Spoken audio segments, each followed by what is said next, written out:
छोटे मददगारों की टीम। कहानी। एक रंगीन शहर में जिसका नाम था हैप्पीवेल, 4 बेहतरीन दोस्त रहते थे। अली, सारा, हसन और मीना। वो सब एक ही क्लास में पढ़ते थे और हर दिन इकट्ठे खेलना पसंद करते थे। एक धूप वाली सुबह उनकी टीचर मिस आमना ने कहा, इस हफ्ते के आखिर में हम सब मिलकर जमीन के दिन अर्थ डे के लिए पार्क की सफाई करेंगे।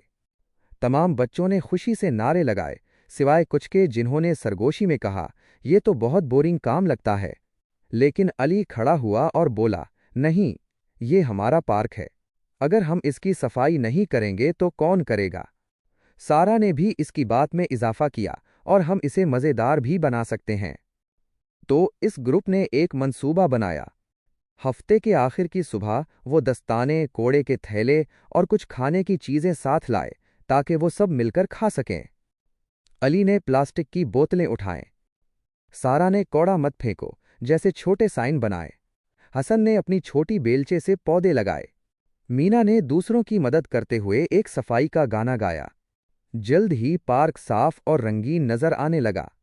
यहां तक कि वो दूसरे बच्चे जो पहले मदद नहीं करना चाहते थे, वो भी उनके साथ शामिल हो गए, क्योंकि ये काम उन्हें मजेदार लगने लगा था। मस आमना मुस्कुराएं और बोलें, आप सब सच्चे हीरो हैं, छोटे मगर बहुत ताकतवर। कहानी का अखलाकी सबक।